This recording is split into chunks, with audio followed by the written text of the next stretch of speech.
Bismillahirrahmanirrahim. Tadi turunannya kata Al-Quran, orang berzikir hatinya akan selalu tenang, cenderung tenang. Kecenderungan sukses tinggi, bahagia. Sudah? Meningkat kecerdasan, cenderung pintar, bertambah pengetahuan. Bentuknya dua, bisa mengerjakan perintah, bisa meninggalkan larangan. Ini tinggalkan, ini kerjakan. Do it, live it. If'al, la taf'al.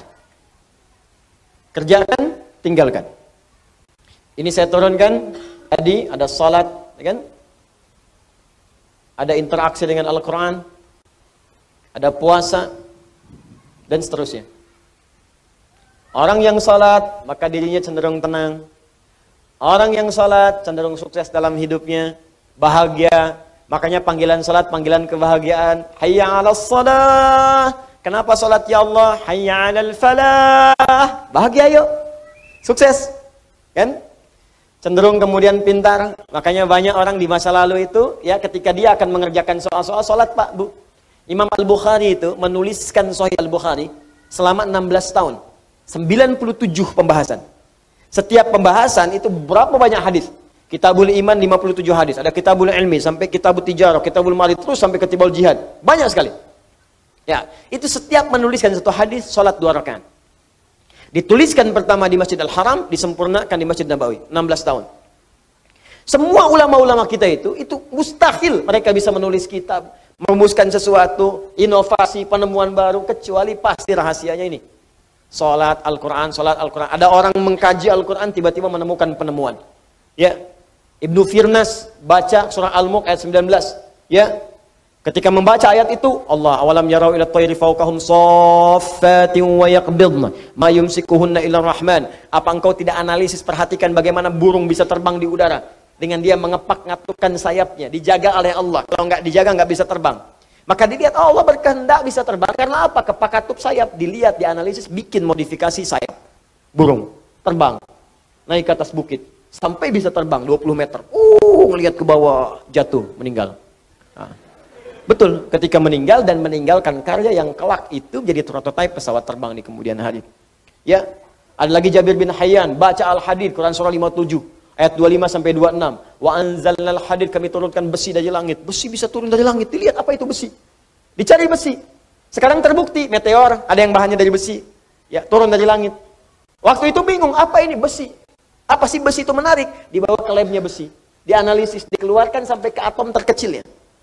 Dianalisis sampai sumber-sumbernya. Sampai sekarang nomor atom besi itu terambil dari Al-Quran. Nomor atom besi, Fe verum, F besar, E kecil. Nomor atomnya 26. Ya, setiap atom itu punya isotop untuk menjaga stabilitas atom. Saya dulu belajar kimia. Ya. Nomor 55, 56, 57, 58. Ada 4 isotopnya. Yang paling stabil isotop nomor 57. Surah 57 ayat 25 sampai 26. Itu ada sejarahnya. Bukan John Dalton yang pertama kali menemukan atom. Jabir bin Hayyan. Ya, saya baca, kalau lagi kosong-kosong saya pergi ke toko buku. Saya beli itu buku kimia, buku fisika, matematika, latihan, lihat-lihat. Nggak tahu nanya. Buka YouTube, lihat, belajar. Saya baca, Pak. Ada anak mahasiswa datang, kamu dari mana? Kedokteran, Ustaz. Mau belajar apa? Ini, kamu bawa modul kamu kedokteran semua ke sini. Terangkan pada saya baru ajarkan pada kamu pengetahuan yang kamu inginkan. Jadi saya senang belajar. Baca. Dan ketika kita pelajari, ternyata semua relasinya dengan Islam itu tinggi. Ya, saya sering bahas, fisika juga banyak kaitannya. Fisika itu paling banyak. Karena fisika itu kaitan dengan metafisik. Metafisik paling tinggi itu ya belajar agama. Agama itu ya Islam. Makanya ketika orang belajar fisikanya benar, itu pendekatan ke Allahnya tinggi. Ya, dari bab pertama aja, bab gaya kan di fisika pertama kan. F1 sama dengan F2, gaya gerak sama dengan gaya dorong. Apa yang masuk itu yang keluar. Yang masuknya kecil, mukul kecil, maka bunyinya kecil. Mukul besar, bunyinya besar. Imannya sedikit, amalnya sedikit. Imannya kuat, amalnya makin kuat. Ya, Hukum gayanya, gaya berbanding lurus dengan tekanan, F berbanding lurus dengan P. Ketika orang ingin bergaya menunaikan ibadah, tidak akan luput dari tekanan. Ada hambatan. Apa di antara hambatannya? Banyak. Ada hambatan pribadi, hambatan di tengah. Mau berangkat ke masjid tiba-tiba hujan. Bagaimana mengatasinya? Rumusnya turunkan. Mau ke masjid hukum jamak qashar, S sama dengan V dikali T. Jarak, ya, kecepatan dikalikan dengan waktu. Ya, mencari kecepatan S sama dengan S dibagi T, V sama dengan S dibagi T. Jadi ketika kita mau ngukur ke Bandung, kecepatannya berapa supaya nggak dikosor? Nyampe. Makanya kalau mau ke Semarang pakai pesawat karena kecepatannya tinggi, waktunya semakin cepat.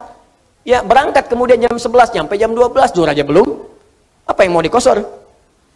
Jelas kan? Jadi kita belajar tuh begini, ditarik ke akhlak, nyambung.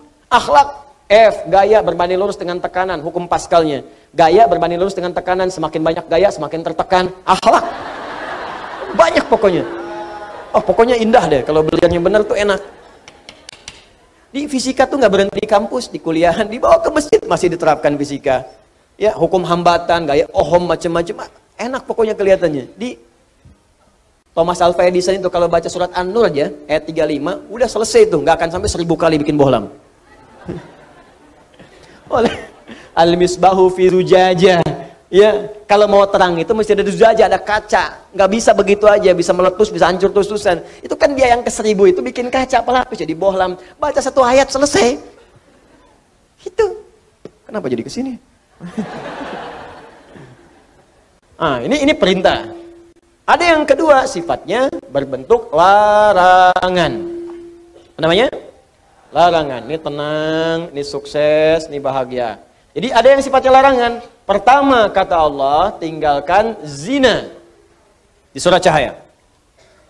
Fokus. Cara berpikirnya begini. Perhatikan cara berpikirnya. Ini kebanyakan orang cuma baca. Tapi formulasinya nggak dipahami. Sehingga parameter tingkat keberhasilan mengkaji ayatnya itu nggak muncul. Cuma jadi pengetahuan tersimpan di pikiran kita, amalnya nggak ada. Di bacaan Nur, zina masih terus saja dikerjakan. Zina mata, zina telinga, zina lisan. Ya, bacaan Nur, ada yang korupsi, ada yang mencuri, ya, ada yang menipu, ada yang nyogok. Padahal ayatnya jelas. Maka dari itu, lihat perbandingan terbaliknya. Orang mengerjakan perintah akan meraih ini. Orang meninggalkan larangan, maka ini akan cenderung terjaga. Hatinya tenang, kesuksesan mudah didapat, kebahagiaan mudah diraih. Ketika yang dilarang dikerjakan, maka akan berdampak kepada jaminan yang tadi disebutkan. Zina, ketika zina dikerjakan, maka cenderung membuat hati tidak tenang. Makanya orang yang berzina nggak pernah tenang. Makanya zina dalam bahasa Arab, secara bahasa, az-zina, zina fil lughati asy-syu'uru bid-dhiq. Makna zina secara bahasa yang pertama adalah perasaan yang sempit dalam jiwa. Zina itu bisa ditulis dengan dua cara. Begini, zai, kemudian nun, alifnya ke atas. Ini bahasa orang Najdiyin, zina. Ada bahasa orang Hijaz, zai, kemudian nun, alifnya ke bawah begini, zina. Ya. Bisa ditulis dengan dua cara. Ini alif yang tadi saya sebutkan, alif. Bisa begini, tegak. Bisa begini, ke bawah.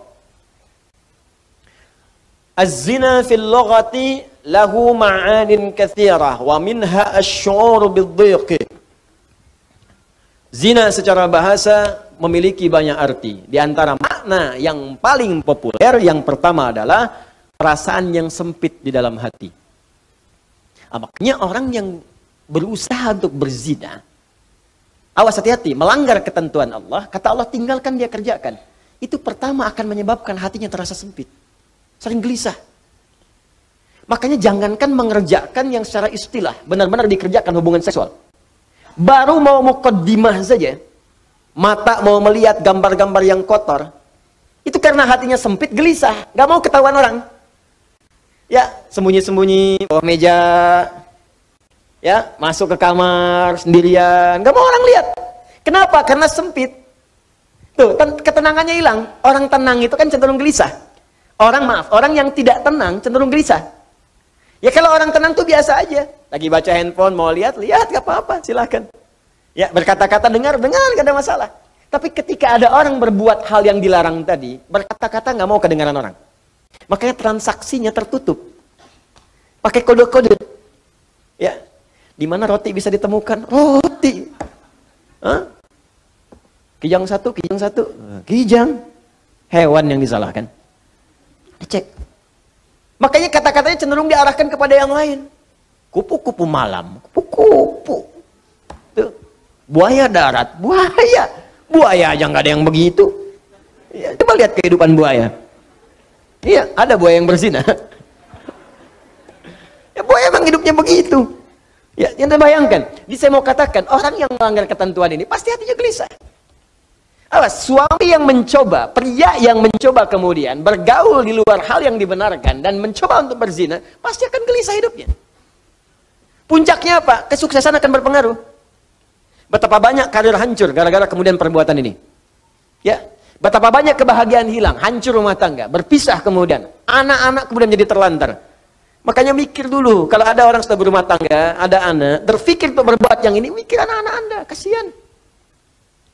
Anda tega kemudian dia diolok-olok di sekolahnya. Bapak kamu pezina ya? Ibu kamu selingkuh ya? Itu anak Anda mau berbicara seperti apa? Dia masih kecil. Butuh perhatian yang dalam.